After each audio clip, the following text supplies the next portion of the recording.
Namaste. Thank you. We are thrilled to be back in India. Mera pyar bara namaskar.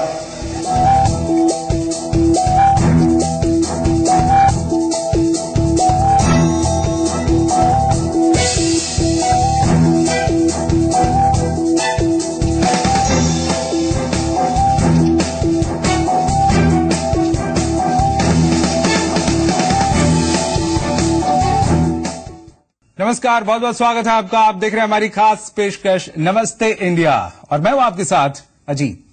भारतीय गणतंत्र के महाउत्सव में इस बार हिस्सा ले रहे हैं दुनिया के सबसे ताकतवर मुल्क के शीर्ष नेता। जाहिर है इस लिहाज से यह मौका बेहद खास बन गया है क्योंकि अब नजर सिर्फ राजपथ पर नहीं बल्कि उन कूटनीतिक गलियारों पर भी है जहां से भारत और अमेरिका के बीच के रिश्तों की नई पटकथा लिखी जानी है। और खासकर आज दोपहर बाद हुई साझा प्रेस कॉन्फ्रेंस के बाद यह बात लगभग साफ हो गई है कि भारत और अमेरिका के रिश्ते नए युग में प्रवेश करने वाले हैं। और ऐसे में यकीनन ये सवाल भी उठना लाजमी है कि आखिर इस रिश्ते की कीमत क्या होगी, इस रिश्ते का भविष्य क्या होगा और इस रिश्ते का मतलब बाकी दुनिया के लिए क्या होगा। आज बड़ी बहस में चर्चा इसी मुद्दे पर।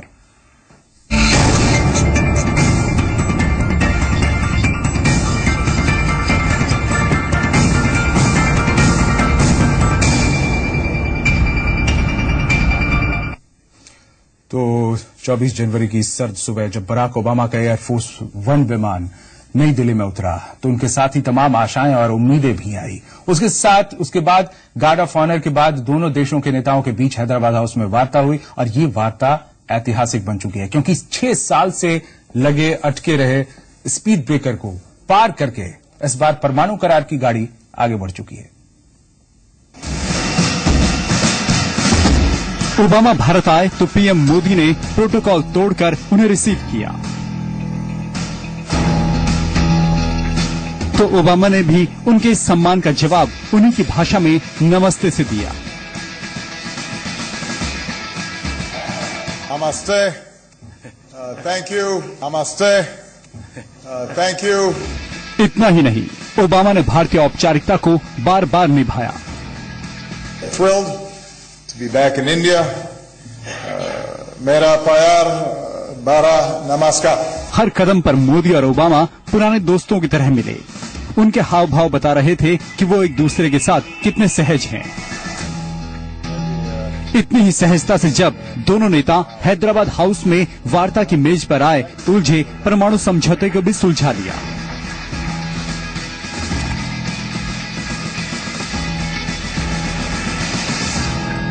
Civil nuclear agreement was the centerpiece of our transformed relationship, which demonstrated new trust.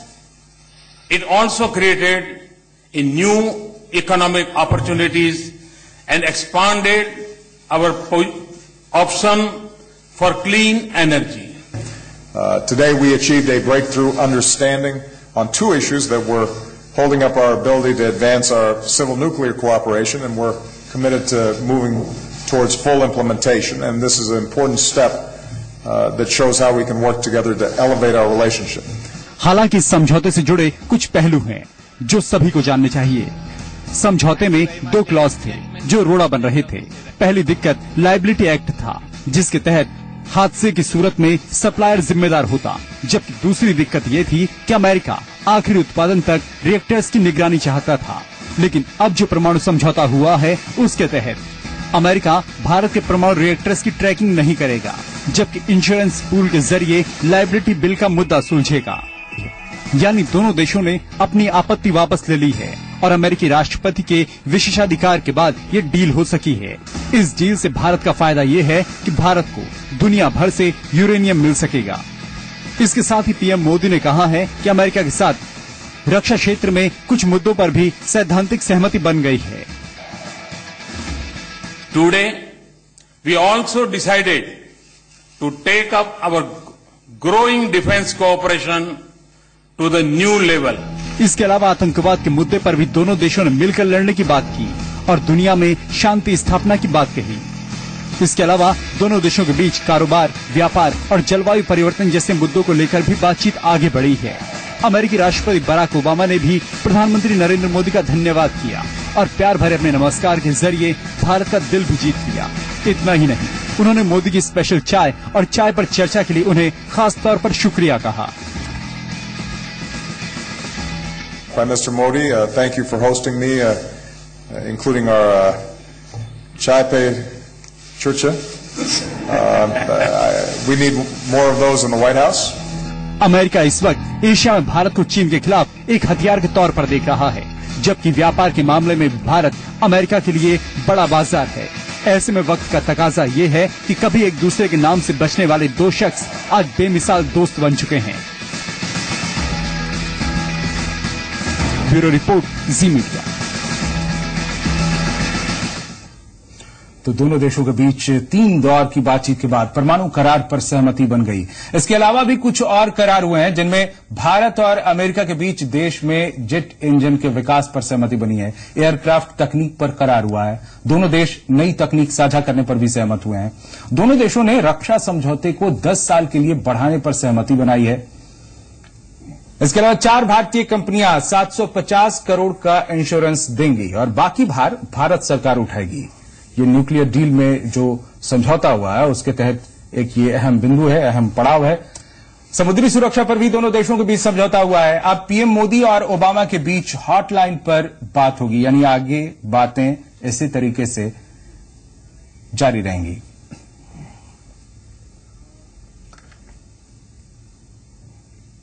और हमारे साथ 2 खास मेहमान हैं। जाकिर हुसैन विदेश मामलों के जानकार हमारे साथ स्टूडियो में हैं और अरविंद मोहन आर्थिक मामलों के जानकार हमारे साथ हैं। आप दोनों का बहुत बहुत स्वागत है हमारे इस खास कार्यक्रम में। जाकिर साहब, सबसे पहले तो यही चर्चा करेंगे कि इस दौरे में, ओबामा के इस दौरे में और भारत और अमेरिका के साथ जो बातचीत हुई है, इसमें सबसे बड़ी अचीवमेंट किसे देखते हैं आप? सबसे बड़ा अचीवमेंट जो है वो न्यूक्लियर डील में दोनों कंट्रीज की सहमति होना, जो 2008 से बिल्कुल लटका हुआ था और सारे रोड ब्लॉक की तरह सबसे बड़ा रोड ब्लॉक तो यही था। और ये 1 दशक से ये सारा सब कुछ चल रहा था और ये जो न्यूक्लियर डील साइन हुआ है, इसमें 2-3 चीजें बहुत ही खुल के सामने आई है। नंबर 1, इंडिया की एनर्जी सिक्योरिटी पे एक बहुत बड़ा अच्छा डेवलपमेंट हुआ है। सेकंड, इंडिया को जो है न्यूक्लियर सप्लायर्स ग्रुप में एक जगह मिलेगी। तीसरा जो है अमेरिकन कंपनीज जो न्यूक्लियर में इन्वेस्ट करना चाहती हैं यहाँ से जो है पैसा वहां भी ले जाएंगे, जैसे रोजगार क्रिएट होगा। तो ये चीजें जो है, और लायबिलिटी एक्ट पर भी जो एक एग्रीमेंट हुआ है। और इसके साथ ही साथ एक बड़ा जो है डेवलपमेंट ये हुआ है कि अमेरिका अभी तक अड़ा हुआ था कि जो भी न्यूक्लियर फ्यूल या जो कुछ भी होगा रिएक्टर, उस पे अमेरिका अपनी कड़ी नजर रखेगा, कहाँ जा रहा है, कैसे इस्तेमाल हो रहा है, किसके लिए हो रहा है। इस पे भारत ने कहा कि जब हम इंटरनेशनल एटॉमिक एनर्जी की देखरेख में 35 रिएक्टर्स उसकी देखरेख में संधि में चल रहे हैं, तो हमें किसी एक पर्टिकुलर कंट्री के रूल्स एंड रेगुलेशन के तहत नहीं आना है। हम अपनी सॉवरेंटी को कॉम्प्रोमाइज नहीं करेंगे।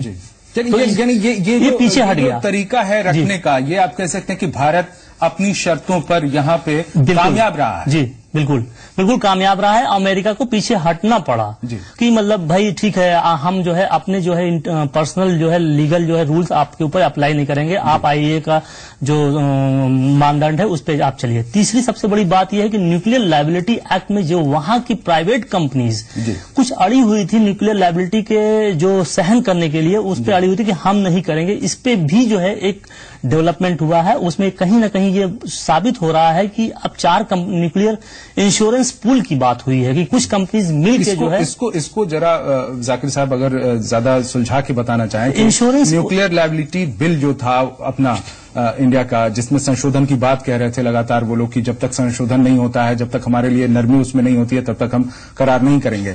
तो उसमें जो अब समझौते के जो बिंदु बने हैं वो कैसे लागू होंगे और उनसे क्या भारत को ज्यादा फायदा होगा या फिर भारत ने कॉम्प्रोमाइज किया, क्या स्थिति है? देखिए, इसमें न्यूक्लियर लायबिलिटी एक्ट का ये मसला, सिविल न्यूक्लियर लायबिलिटी एक्ट में ये था कि अगर कोई यहाँ पर अमेरिका से रिएक्टर्स वगैरह आते हैं, जो भी डेवलपमेंट होते हैं, अगर इसका दुष्प्रभाव कुछ होता है पर्यावरण पर, वहाँ के लोगों पर, जैसा कि भोपाल गैस में हुआ, आज तक लोग सफर कर रहे हैं, वहाँ के लोग तो उसका भार वो कंपनियां वहन करेंगे। पहले से था उसको लचीला करना चाह रहे थे। तो अब जो बिंदु जिसमें इंदु ये है कि 1500 करोड़ का ये न्यूक्लियर लायबिलिटी एक्ट था कि इसमें 1500 करोड़ रुपया सहन करेंगे, लेकिन इतना कोई तैयार नहीं था।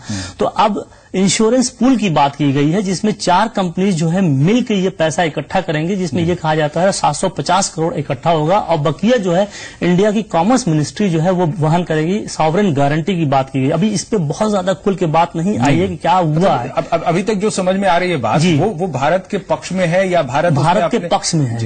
ये भारत के पक्ष में है, और ये भी कहा जाता है कि कहीं ये कैटास्ट्रोफिक बॉन्ड ना हो। कैटास्ट्रोफी यानी मतलब जो दुर्घटना बॉन्ड की तरीके से बनाया जाए, जो कि यूरोप में और अमेरिका दोनों जगह चलता है। तो ये भी अगर होता है तो इसका भी हमें अच्छा फायदा मिलेगा।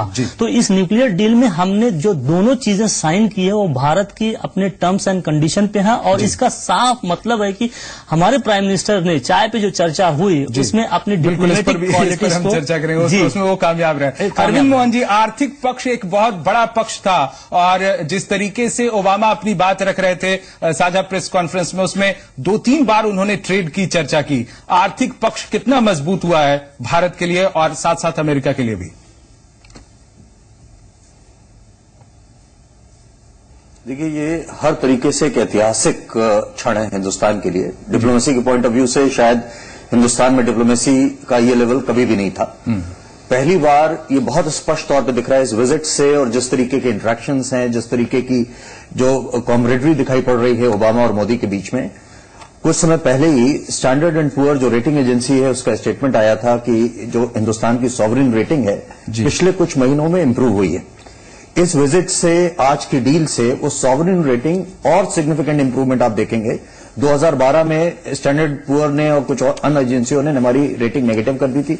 कुछ महीने पहले इसको स्टेबल की कैटेगरी में लाए हैं, और अब संभावना यह है कि ये शायद और पॉजिटिव होती हुई आपको दिखाई पड़ेगी। इसका जो इमीडिएट इंपैक्ट होगा हिंदुस्तान पर, जो इन्वेस्टमेंट्स कंस्ट्रेंड है आज की तारीख में, वो इन्वेस्टमेंट आपको आते हुए दिखाई पड़ेंगे। मोदी सरकार, जैसी मेरी जानकारी है, ये पिक्चर इमर्ज हो रही है कि आज हमारी $2 ट्रिलियन की अर्थव्यवस्था है, और कोशिश ये है कि 5 साल में मोदी का टारगेट है कि इसको हम $20 ट्रिलियन पर ले जाएंगे। शायद $20 ट्रिलियन ज्यादा एम्बिशियस हो, लेकिन ये जरूर लगने लगा है हिंदुस्तान में जो इंटरनल इंटरवेंशंस हैं, जैसा कि कोल सेक्टर में दिखाई पड़ रहे हैं, अन्य सेक्टर्स में दिख रहे हैं, और आज की जो किसी भी डील से ज्यादा महत्वपूर्ण है कि हिंदुस्तान की जो एक्सेप्टेंस दिखाई पड़ रही है एक ग्लोबल पावर के रूप में। चाहे वो ओबामा का स्टेटमेंट हो कि हिंदुस्तान को हम परमानेंट मेंबर यूएन का बनाने की कोशिश करेंगे, या न्यूक्लियर डील हो, न्यूक्लियर डील या दूसरी चीजों से आप अगले 2 वर्षों में आप ये मान सकते हैं कि हिंदुस्तान का जो ट्रेड है वो $60 बिलियन आज पहुंच गया है। $60 बिलियन से इसको $100 बिलियन होने में बिल्कुल समय नहीं लगेगा।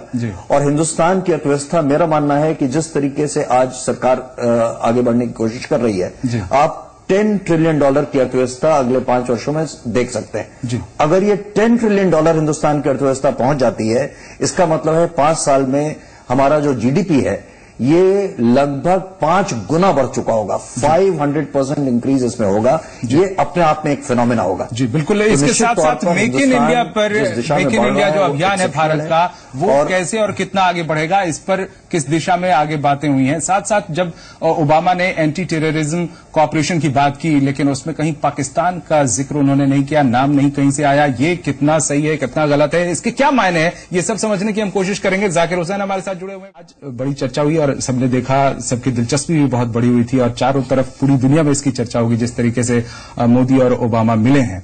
इसमें सबसे पहले प्रोटोकॉल तोड़ना, ये कभी कभी गाये बगाए दिख भी जाता है, लेकिन इसके बाद चाय पर जो चर्चा हुई है और जो केमिस्ट्री की बात हुई है, साझा प्रेस कॉन्फ्रेंस में भी ओबामा ने खास तौर पर कहा कि हम लोगों की केमिस्ट्री बहुत अच्छी है।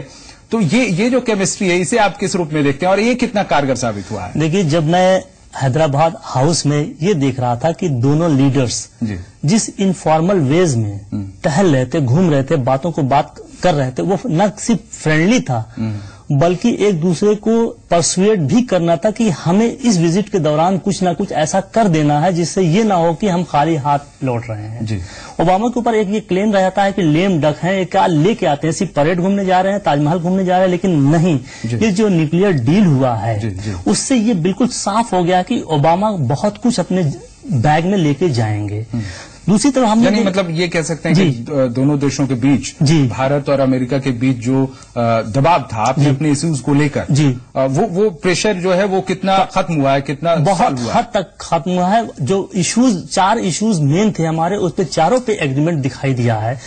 न्यूक्लियर वाला, डिफेंस का, थर्ड जो क्लीन एनर्जी का और जॉब क्रिएशन का, इन्वेस्टमेंट का, ये चारों इश्यूज पे हमको कहीं ना कहीं जो है दोनों एक कन्वर्जेंस मिला है और उसके रिजल्ट एक साल के अंदर आना है। अब डिफेंस डील पे आप ले लीजिए, जो डिफेंस 10 साल का जो एग्रीमेंट को रिन्यू करना था उसको रिन्यू किया है। दूसरा जो है डिफेंस को प्रोडक्शन और को डेवलपमेंट, ये इसको भी एग्रीमेंट किया है, इस पे भी एग्रीमेंट हुआ है। और अमेरिका जो है इंडिया के साथ हायर टेक्नोलॉजी शेयर करने को भी तैयार हुआ है। तो इससे ये साफ जाहिर हो रहा है कि अमेरिका इंडिया से वो काम चाहता है जो इस रीजन में उसकी जरूरत है।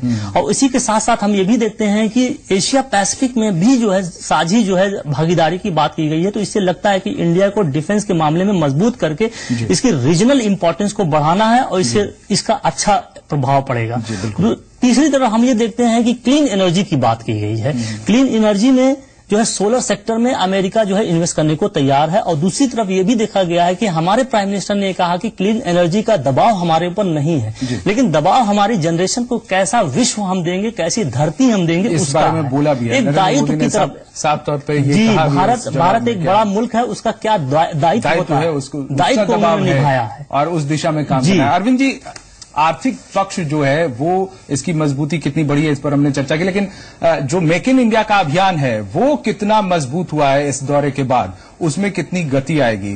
और खास तौर पर जो नियम कायदे हैं जिनको लेकर ये संदेह करता है, अमेरिकी निवेशक संदेह करता है कि भाई वहां के नियम कायदे इतने उलझे हुए हैं कि इन्वेस्टमेंट बहुत मुश्किल है, परेशानी का सबब है, वो सब चीजें कितनी रिसॉल्व हुई हैं?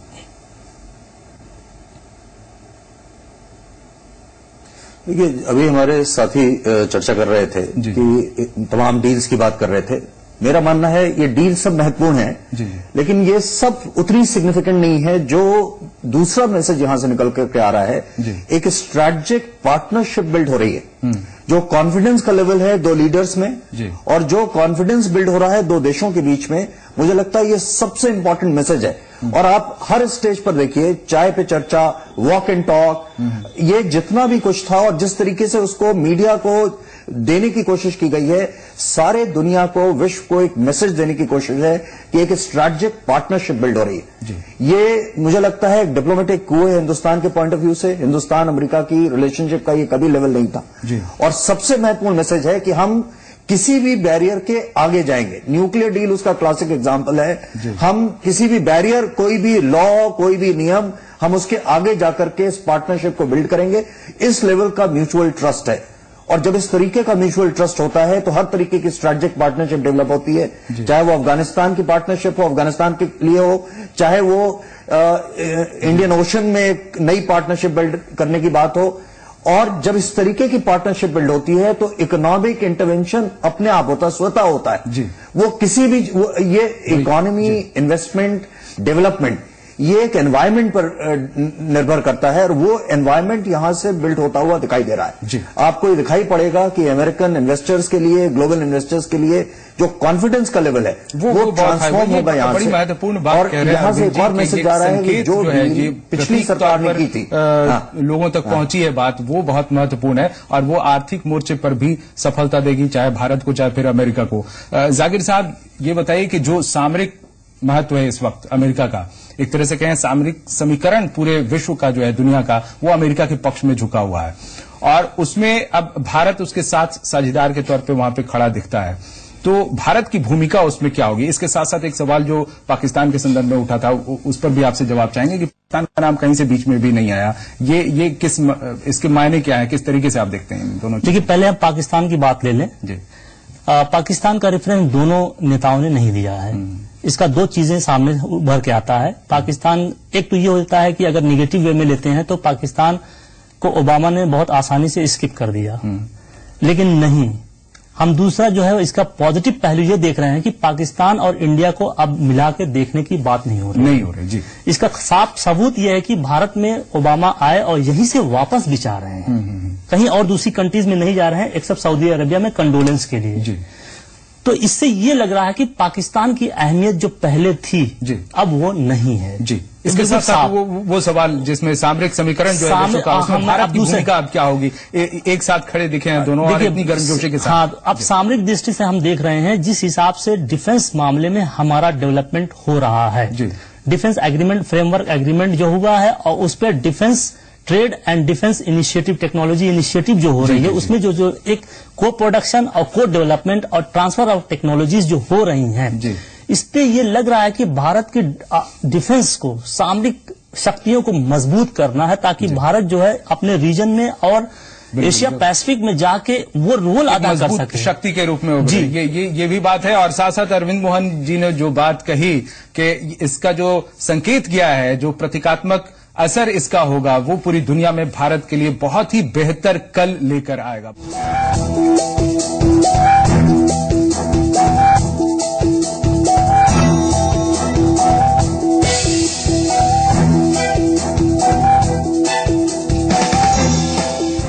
Namaste. Thank you. We are thrilled to be back in India. Mera pyar bara namaskar.